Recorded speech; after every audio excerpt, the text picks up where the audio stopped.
Good morning, everyone. Welcome to Texas City Tales. I'm Jennifer. And I'm Ramari. And today we're here with our fire chief, David Zackrell. Thanks for joining us. Hello. Nice to be here. Good morning. Good morning.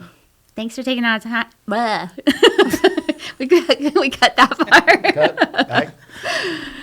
I was just going to say thank you for taking time out of your busy schedule to be here with us. I appreciate the invitation. I know you guys wear, I feel like, every hat there is in the world and then some, like fire, EMS, the industrial, our firefighters are trained across so many things. I think it's amazing. If you can't arrest it, you call the fire department. But no, in Texas City, that's true. They have to be structural firefighters, industrial firefighters, shipboard firefighters. They're trained in confined space, hazardous materials. They do water rescues. So it's a pretty exciting career in Texas City. Yeah, I would think that makes it, like you said, exciting, but also like not monotonous, because you never know what the day is going to bring. But you get them prepared to go where they got to go, and they do a good job. They do, definitely. So I know today we're talking about mostly Community Matters 2030.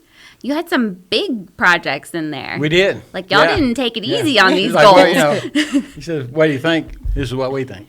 So we put a lot in it. And we've met most of ours. I know, overachievers. Y'all had some big goals, and you're we like to keep the eye focused on somewhere else. Well, we're shining it right on you today. Yeah. So tell us. I know one thing that is mentioned in Community Matters 2030 is the Magnet program.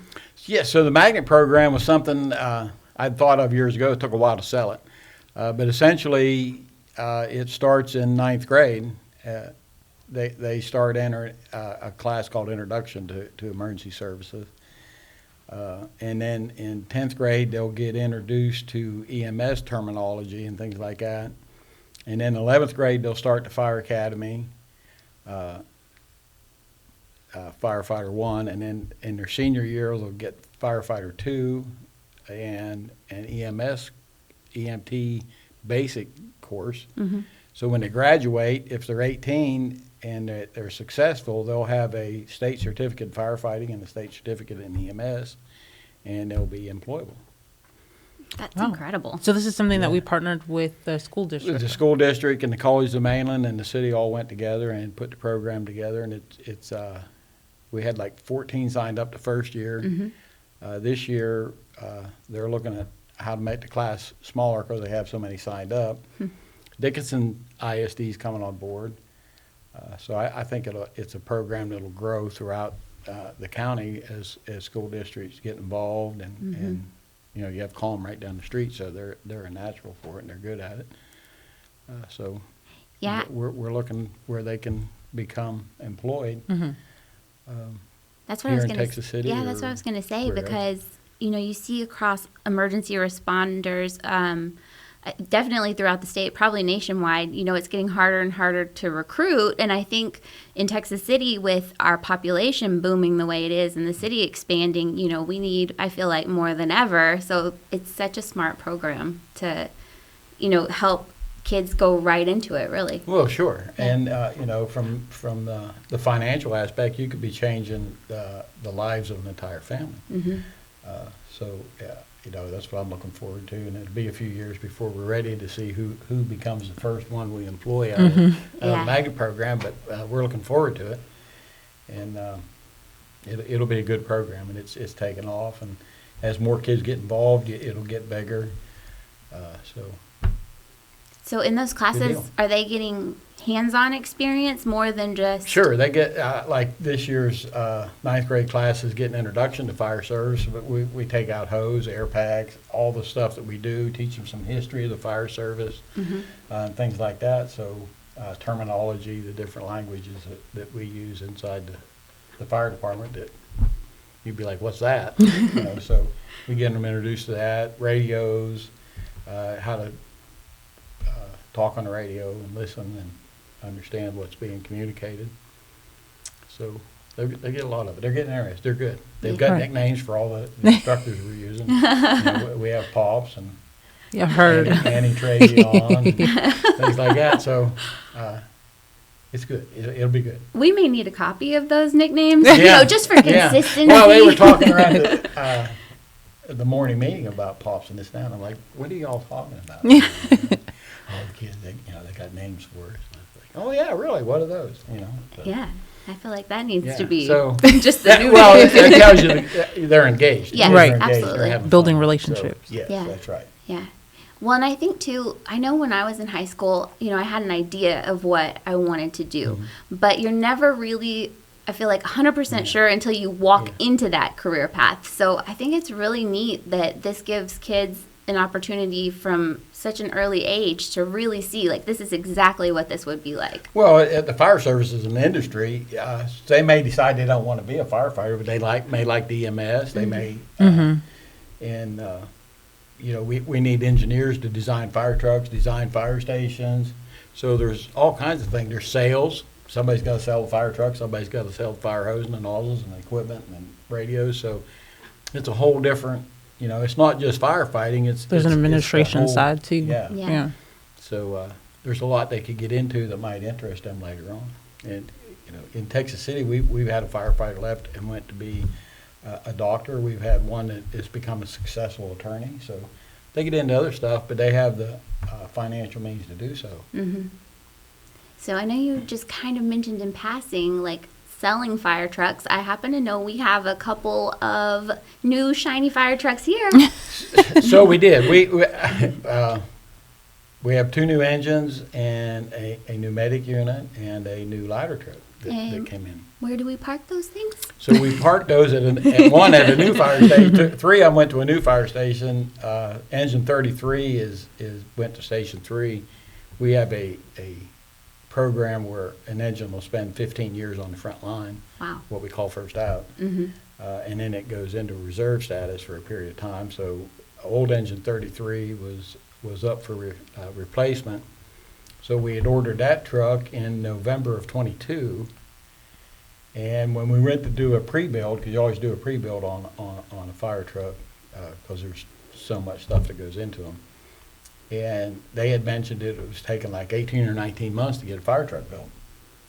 And we were planning on building Station 4, and that only takes about 12 months, 11 or 12 months. So I went back to the city commission and said, if you want a new fire truck for the new fire station, now's the time. So in February of 23, we ordered it. And then later on, I had been requesting AFG grants from the federal government for a small ladder truck because the way things are booming out at Station 4's district, which is the I-45 corridor, we thought we'd move the 100-foot ladder truck out there and put a shorter stick downtown because we still have industry and things in this area that require the use of a ladder truck from time to time. And so I put that in last year's budget, and then I called our sales rep and said, this is what we were planning. How long does it take to build a ladder truck now? And it was taking 33 months. So I told him what we'd put in the budget for the ladder truck. And he said, well, do you have any interest in another 100-foot tandem like you have now? And I was like, well, yeah, but we would spend a lot of money in the fire department right now. Mm-hmm.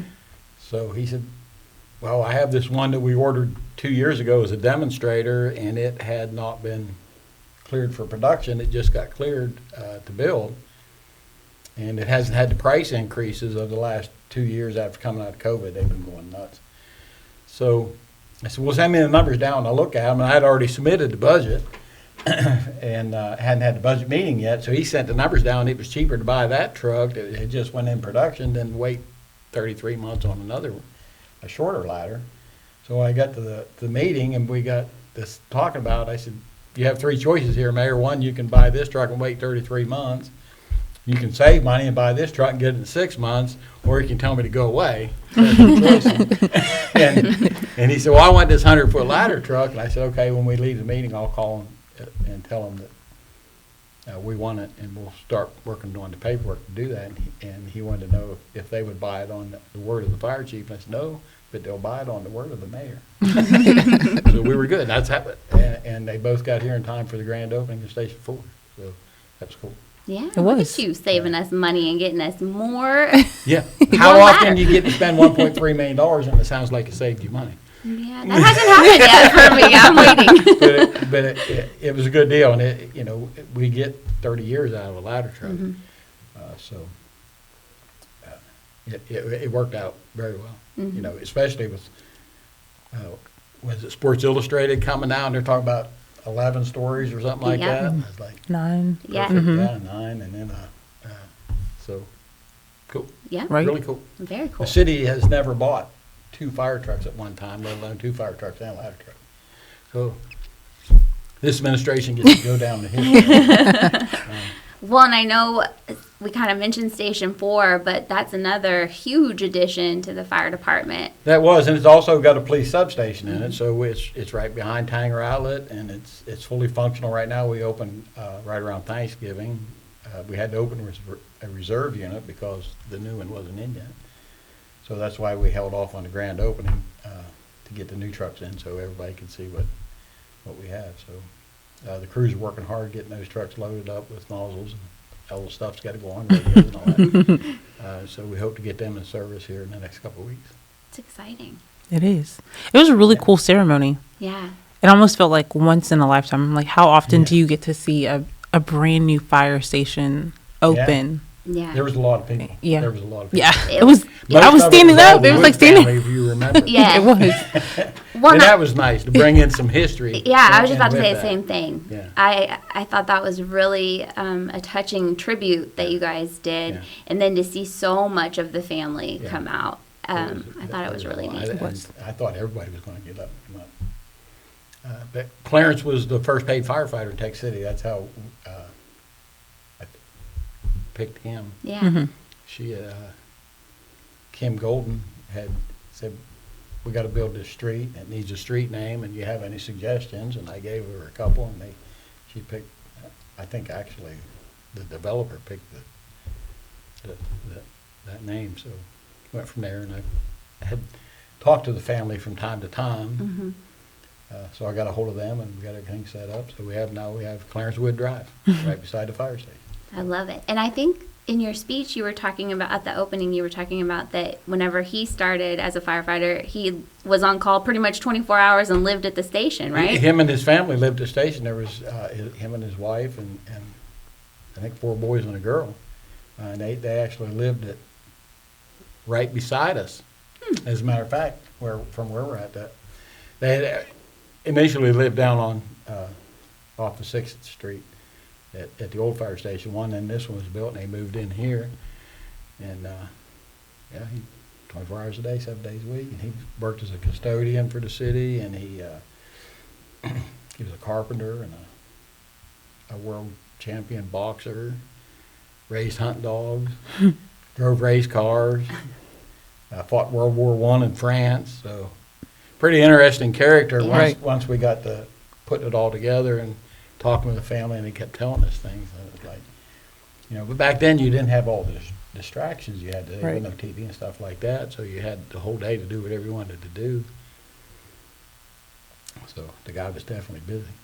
Yeah, that was spoken like a true firefighter, just so you know, because I hear all that stuff and I'm like, that's enough for 6 people. And you're like, yeah, you could fill your day more because there's not, I think y'all are just wired that way. Like, what can we do and how can we help? I love it. Yeah. Meanwhile, I'm on the couch sometimes. Using that phone, using Not a that lot of thumb. cows sitting around the fire department anymore. I don't even know that we have a checkerboard anymore.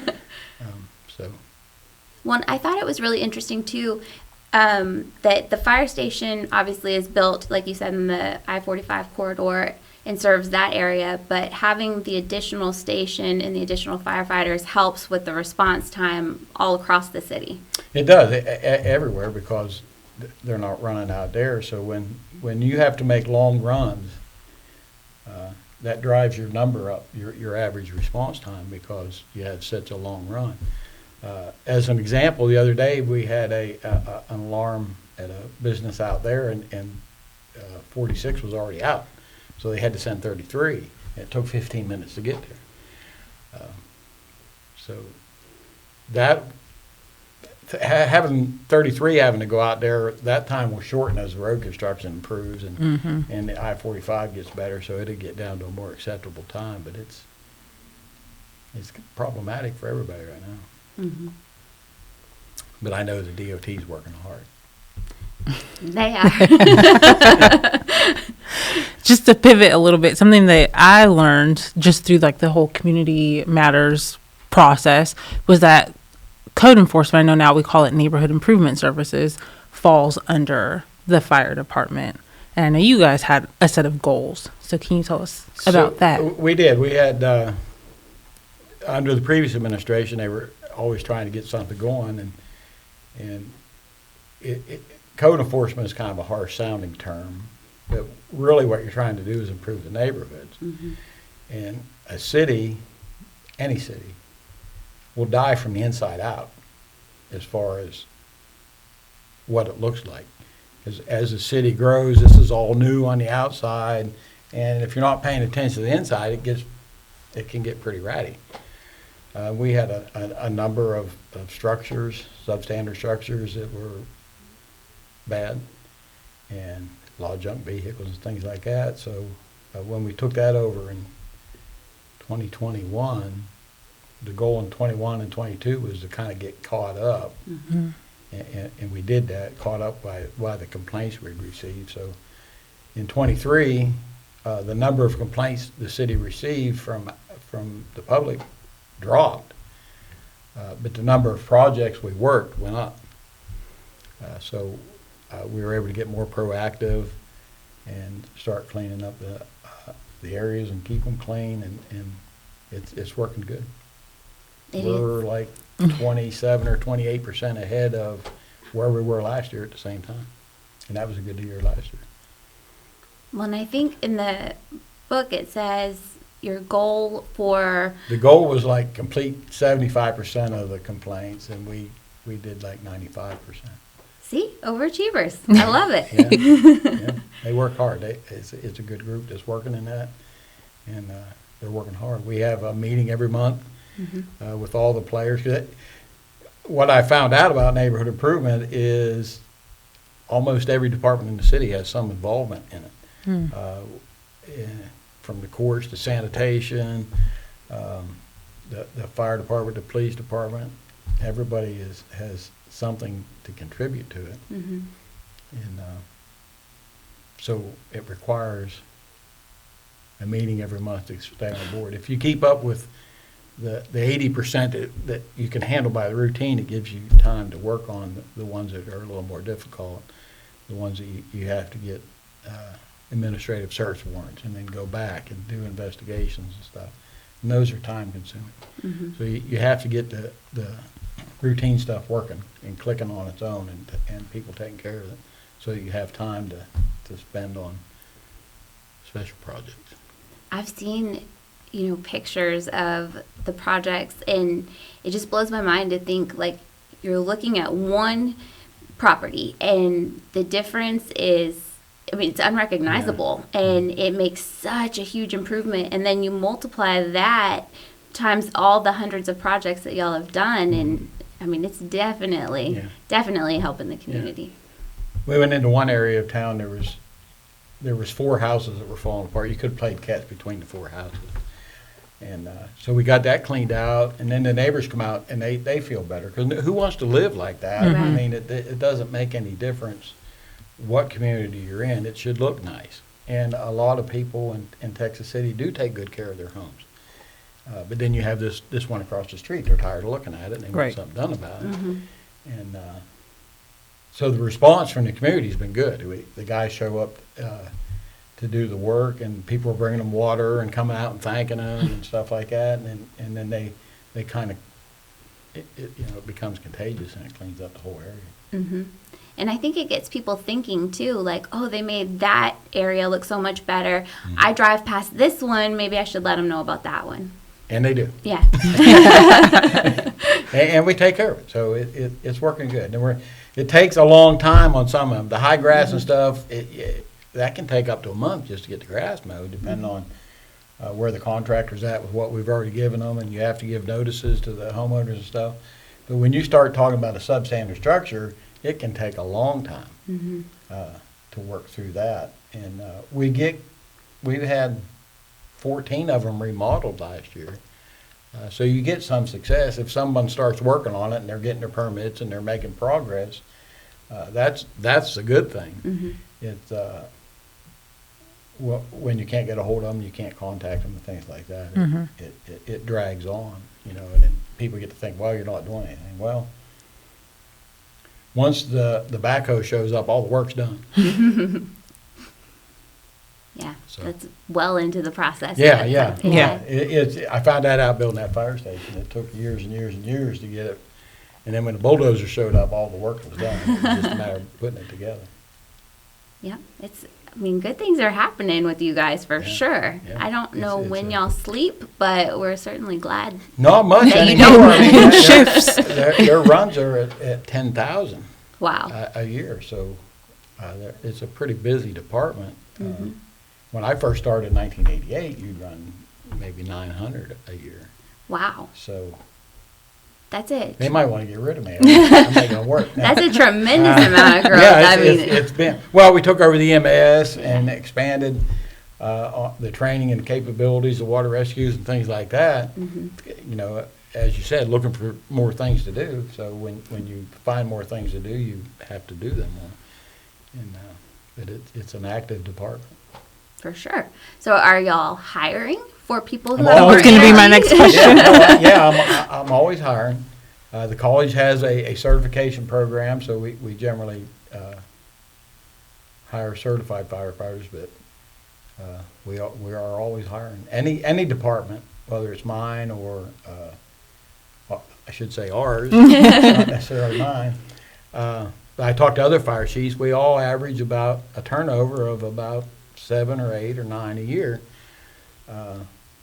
For various reasons. They go off to find something else, they retire, whatever. So you're always looking for talent. Good to know. Ramari's going to sign up. No, I've watched the videos, the recruiting videos, Yep. where they're like dragging the hose or climbing it. Yes. Yeah. So I was going to say I lived it. I didn't live it. I wasn't brave enough to do all that. But I was right there during the filming. And, man, the things that our firefighters do and how they train. Powerful. Yes. Yeah. Yeah. Yeah. And we even had one female firefighter who was very small in stature. And she crushed it. And Yeah. I was like cheering her on Yeah. the whole way. Yeah. So I would say, if you have an interest, check it out. Because, if you looked at her, well, she was very toned though. I was going to say, that may not be what you immediately thought of. And she just, she was amazing. Yeah. Crushed, yeah. Yeah. As I recall, she did a little better than the guy that was doing the filming. She did. Yeah, he was talking big stuff. Yeah, he was. He said, Yeah. this doesn't look hard. Yeah.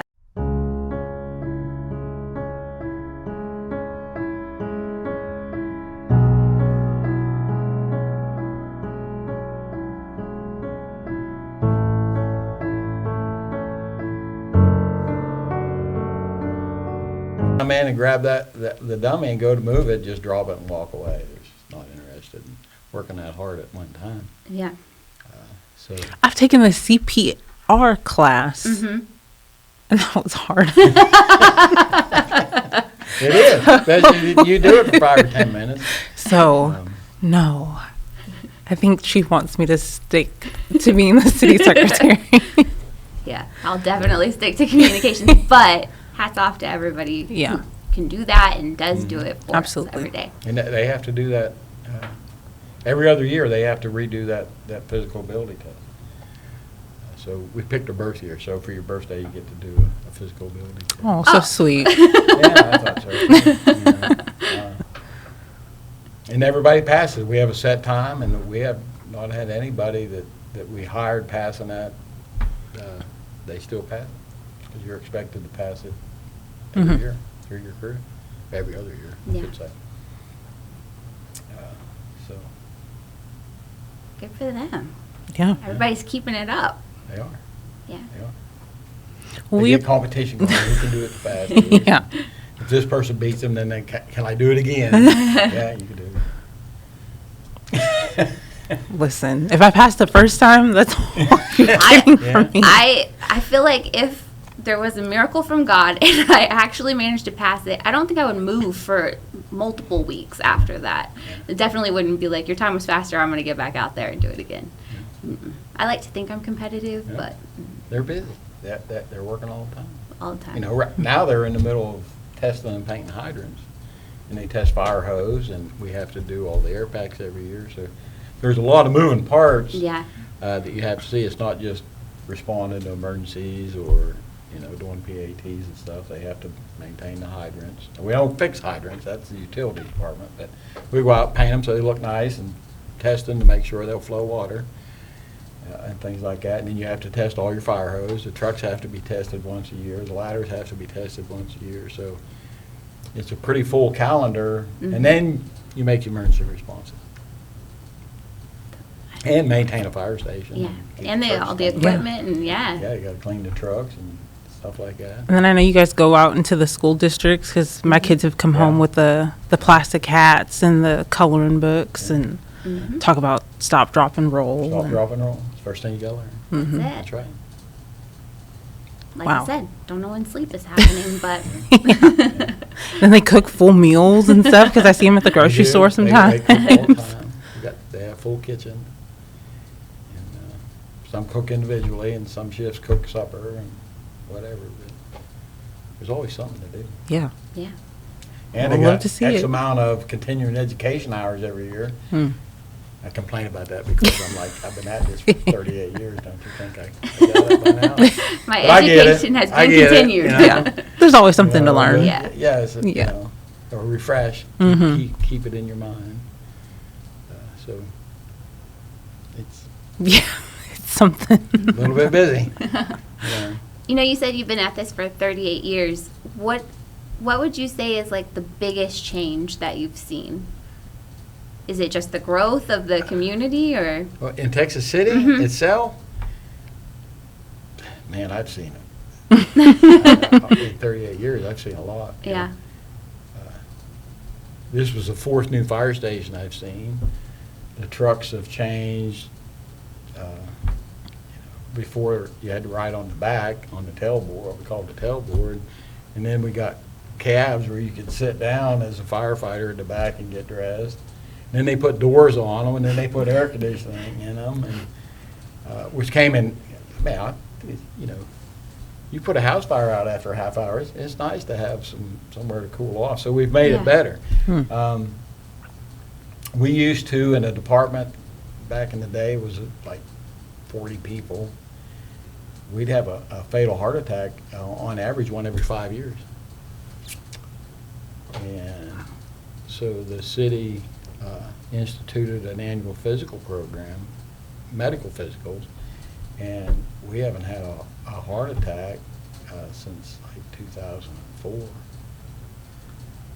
That's great. And caught several of them. Yeah. So, that, you know, the community and the commission have done a good job of taking care of their firefighters.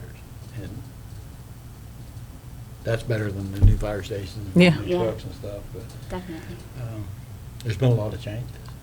You know, you can't offer the programs that this department does without the support of the commission and the community, because nothing of it is free. Mm-hmm. But you can get anything done in Texas City. 'Cause we do a lot of, I've got crews that are welders, I've got crews that are electricians, small engine repair, things like that, and they get into stuff and they need this, and they go to a business to see if they can help out. And nobody ever tells them, no, go away. They just, if they can't do it, they say, go see this person down at this address, they can do it. Mm-hmm. So there's nothing I haven't been able to get done in Texas City that I've gotten into. I've restored an old fire truck and fixed equipment and stuff, so there's a lot of talent in Texas City, in the community, out in the community, Mhm. business and stuff. Yeah, that's, I think, my favorite thing about Texas City. Actually, what you just said is like everybody kind of comes together Yeah. to help. That's my favorite thing. Yep. Community matters. Community matters. That's exactly right. Look at you. Yeah. Look, we tied it all together. Yeah, we did. Nice. Absolutely did. Yeah. Perfect. Well, thank you so much for joining us, Chief. And thank you for everything that you do, that your crews do for the city. Absolutely. Thanks. Yeah. I appreciate it. Of course. Thank you to the City of Texas City for sponsoring this podcast. You can catch new episodes on Wednesdays on the city's Facebook page, YouTube, or wherever podcasts are streamed. Till next time. Bye. Bye.